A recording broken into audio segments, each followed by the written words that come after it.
In the midst of a brutal war that has claimed thousands of lives and forced millions of people to leave their homes, something totally unexpected happened. A shocking twist that shook the balance of power in the region and turned everything upside down. A group of Russian mercenaries who are like rogue soldiers decide to rebel against their own government. They caused a major uproar and even wanted to march right into Moscow and kick out President Putin. But this rebellion didn't last long. They made a deal to send their leader away and save themselves from getting into trouble with the law. And now that the dust has settled, we're left with a bunch of questions. Why did they rebel in the first place? Where did their leader go? And how will this affect the fate of Ukraine and its people? Let's find out. So, how did it all start? It all started with these key players, Yevgeny Prigozhin, the big boss of the Wagner group, and two important military figures in Russia, Sergei Shoigu and Valery Gerasimov. On June 23, 2023, Prigozhin, the head honcho of the Wagner group, posted a video on Telegram. He accused the Russian Defense Ministry of giving the order to attack his troops and causing many deaths in Ukraine. Basically, he was really angry about the mistakes made by defense officials during the war. To show he meant business, he claimed to have taken control of the headquarters of the Southern Military District in a city called Rostov-on-Don, which is close to the Ukrainian border, and even took a bold step to announce a so-called March of Justice towards Moscow, leading a convoy of armed men and armored vehicles. On their way, he supposedly shot down 6 Russian helicopters and a command center plane. He also caused some damage to roads and bridges. But before things got too out of hand, a deal was struck by the Belarusian president, Alexander Lukashenko. He offered Prigozhin exile in Belarus, and guess what? Prigozhin agreed to turn back when his convoy was about 200 kilometers south of Moscow. The deal included him going to Belarus without facing any criminal charges. But here's the twist. Russian state media says he's still under investigation, according to officials. Prigozhin explained that he called off the mutiny to prevent any more bloodshed among Russian soldiers. Some folks were disappointed that the march was stopped, especially Russian civilians. However, he wanted to make it clear that he had no plans to overthrow Russia's elected leaders. In the end, the whole Wagner mutiny wrapped up in less than 24 hours. But obviously, the mix of jealousy, rivalry, and ambition that led to this explosive situation had been brewing for months, if not years. So what exactly caused this rivalry between Prigozhin and Putin?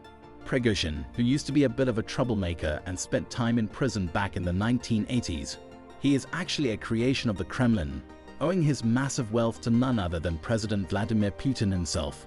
And since Prigozhin formed the Wagner mercenary group in 2014, he has become like a secret weapon for Putin's grand plan to restore Russia's influence worldwide. They were like partners in crime, quite literally. Prigozhin was a successful businessman who ran restaurants where he served Putin and his fancy guests. On top of that, he became Putin's trusted sidekick, carrying out all sorts of sneaky operations that benefited the Kremlin, like running a troll factory, funding the Wagner group, and messing with foreign elections. But things took a turn for the worse when the war in Ukraine started. Prigozhin grew unhappy with the military leadership and accused them of being terrible at their jobs, corrupt, and even betraying their cause. He didn't hold back from openly criticizing the war and the reasons given by the Kremlin. It was like a crack in their once close relationship. Eventually, Prigozhin took things to the next level and rebelled against Putin himself. It was a bold move that directly challenged Putin's authority and showed that Prigozhin was no longer under his control. Although Prigozhin made it clear that he had no plans to topple Russia's elected authorities and that he didn't want to mess with the whole power structure. And how did Putin react to this rebellion? In Putin's address to the Russian people, he didn't hold back. He made it clear that the organizers of the March on Moscow would face the consequences and be brought to justice. And when it came to his old buddy, Prigozhin, he didn't mince words either. Putin described him as someone who stabbed Russia right in the back.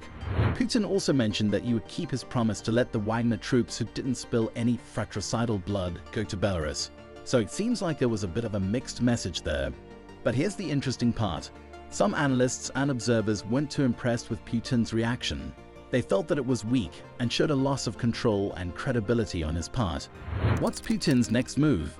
In just 24 hours, Putin faced one of the biggest challenges to his authority in his entire reign of over 2 decades. Talk about a rough day at the office. While things may seem under control for now, experts in Russia think that Putin won't come out of this looking strong. In fact, he seems pretty beaten up and bruised. So what's Putin's next move?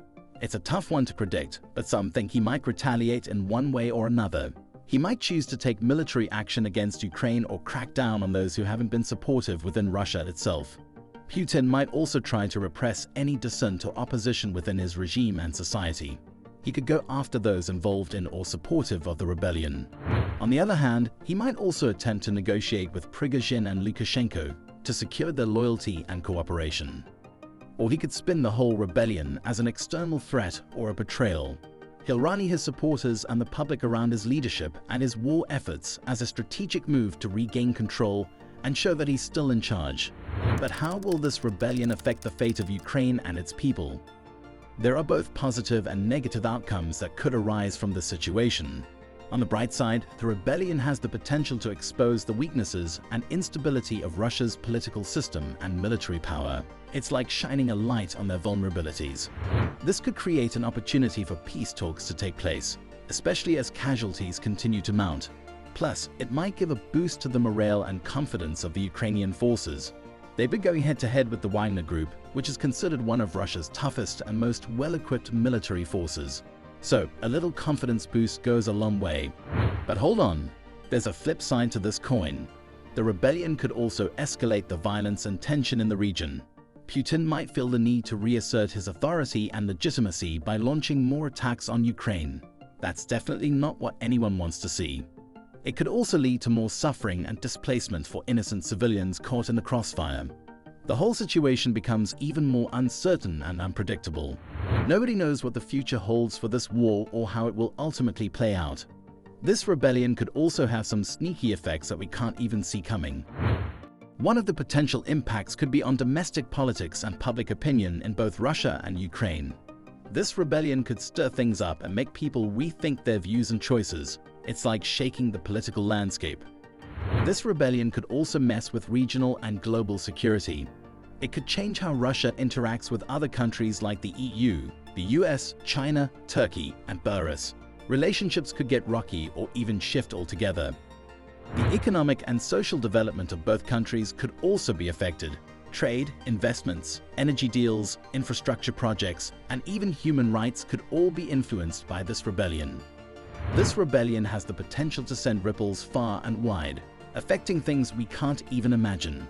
We can only hope it doesn't happen. What do you think about this? Let us know down in the comments section.